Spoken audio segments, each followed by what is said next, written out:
Hello दोस्तों, आपका स्वागत है हमारे चैनल साइट एंड स्काउट पर। तो आज हम हैं कांगड़ा में और आज हम आपको लेकर जा रहे हैं श्री नगरकोट धाम, जिन्हें ब्रजेश्वरी माता के नाम से भी जाना जाता है। कांगड़ा तक पहुंचना आपके लिए बहुत ही आसान है। आप कोई भी बस कांगड़ा तक ले सकते हैं। बस स्टैंड कांगड़ा से तहसील चौक तक आने के लिए आप कोई ऑटो ले सकते हैं और तहसील चौक से आप पैदल जा सकते हैं माता के मंदिर। यहाँ पहुँचने के लिए नज़दीकी रेलवे स्टेशन है कांगड़ा रेलवे स्टेशन, जो कि यहाँ से 4 किलोमीटर की दूरी पर है, और नज़दीकी एयरपोर्ट है गग्गल एयरपोर्ट। पौराणिक कथाओं की माने तो एक समय प्रजापति दक्ष ने माँ जगदम्बा को प्रसन्न करने के लिए बड़ा कठोर तप किया। माँ ने प्रसन्न होकर उन्हें दर्शन दिए और बताया कि मैं तुम्हारे घर पुत्री बनकर जन्म लूंगी और शिव को पाने के लिए तप करूंगी। उन्हीं प्रजापति दक्ष के यज्ञ में जब सती ने अपने पति शिव का अपमान होते देखा तो उन्होंने उसी यज्ञ की अग्नि में जलकर अपना शरीर त्याग दिया। भगवान शिव को जब इस समाचार का पता चला तो वे रौद्र रूप धारण कर वहां अपने गणों के साथ पहुंचे और यज्ञ को तहस नहस कर दिया। साथ ही प्रजापति दक्ष का सिर धड़ से अलग कर दिया। परंतु देवताओं ने उनकी स्तुति की, उन्हें मनाया तथा कहा कि यज्ञ तो पूर्ण होना चाहिए था। फिर दक्ष के धड़ के साथ बकरे का सिर जोड़कर उन्हें जीवित किया गया। तत्पश्चात दक्ष ने बकरे की भाषा में बम बम शब्द का उच्चारण करके महादेव की स्तुति की। शिवजी प्रसन्न हुए और वर दिया कि तेरी भी पूजा मेरे ही समान होगी। फिर वे विछोह की अग्नि में सती के जले हुए शरीर को लेकर सारे ब्रह्मांड में विचरण करने लगे। उनकी ऐसी स्थिति देखकर भगवान विष्णु ने अपने सुदर्शन चक्र से सती के शरीर के टुकड़े कर दिए। ये टुकड़े 51 जगहों पर जाकर गिरे, जिन्हें आज हम शक्तिपीठों के नाम से जानते हैं। उन्हीं में से एक है वज्रेश्वरी धाम। माना जाता है यहाँ माँ के शरीर का बायां वक्षस्थल गिरा, जो कि भूमि के संपर्क में आते ही वज्र के जैसा कठोर हो गया। इसी रूप में उनकी यहाँ पूजा होती है।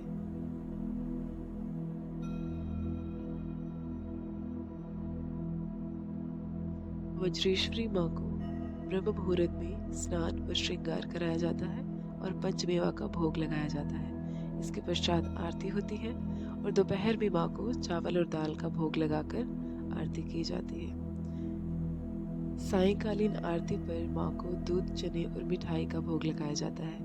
यहाँ चैत्र और आश्विन नवरात्रों में तथा श्रावण मास में मेलों को मनाने की अनूठी परंपरा है। चैत्र मास के नवरात्रों में तो वज्रभूमि वृंदावन के श्रद्धालु पीले वस्त्र पहनकर माता के मंदिर में शीश नवाने आते हैं। वे ध्यानु भक्त को अपने कुल का वंशज मानते हैं तथा वज्रेश्वरी को अपनी कुल देवी मानते हैं।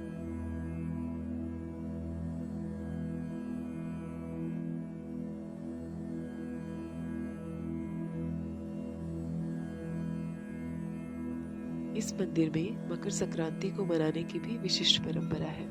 जनश्रुति के अनुसार जलंधर दैत्य का संहार करने के बाद माता की कोमल देह पर अनेक चोटें आ गई थी। इसका उपचार देवताओं ने जख्मों पर घी लगाकर किया था। आज भी उसी परंपरा को आगे बढ़ाते हुए संक्रांति को माता की पिंडी पर 5 मन देसी घी 100 बार शीतल कुएं के जल से धोकर मक्खन चढ़ाया जाता है। उसी के ऊपर मेवे और फलों को रखा जाता है। यह भोग लगाने का सिलसिला 7 दिन तक चलता है।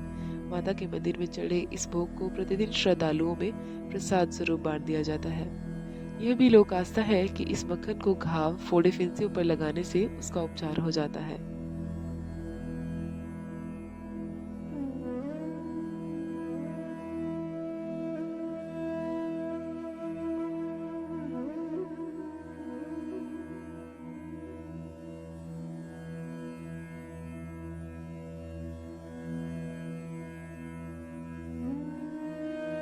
संपन्नता और समृद्धता का पर्याय यह मंदिर कई बार मुस्लिम आक्रमणकारियों द्वारा लूटा गया। सन 1540 ईस्वी में शेर शाह सूरी के सेनापति ख्वास खान ने यहाँ लूटमार की।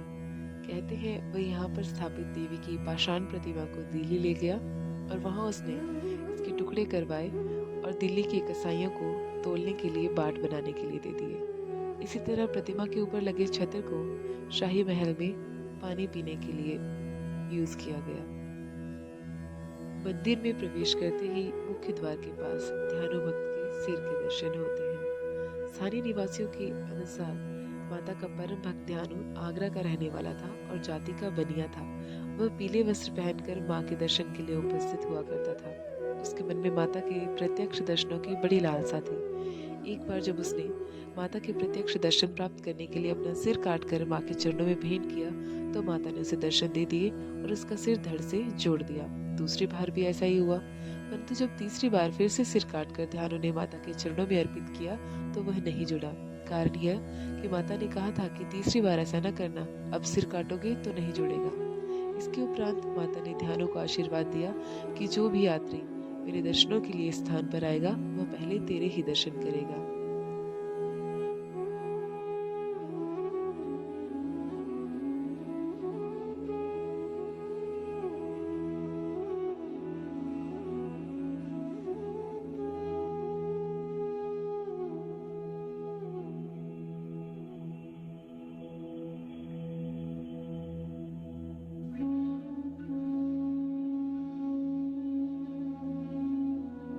सन 1905 में कांगड़ा में आए तीव्र भूकंप के बाद यह मंदिर तहस नहस हो गया।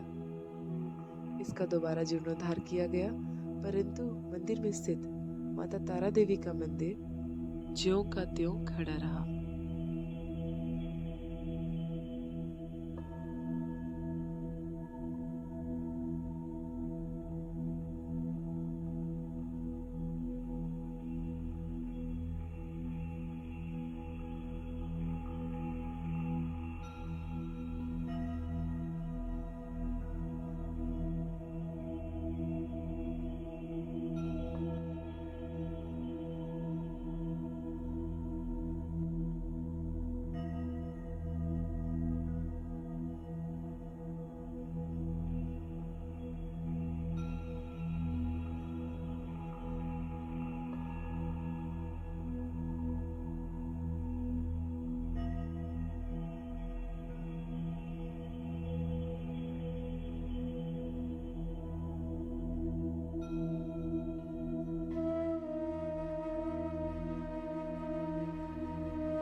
चैनल को सब्सक्राइब करना ना भूलें। आशा करते हैं आपको हमारा ये वीडियो पसंद आया होगा। अगर आपको ये वीडियो पसंद आया हो तो शेयर करें अपने दोस्तों के साथ, माँ के भक्तों के साथ। जय माता।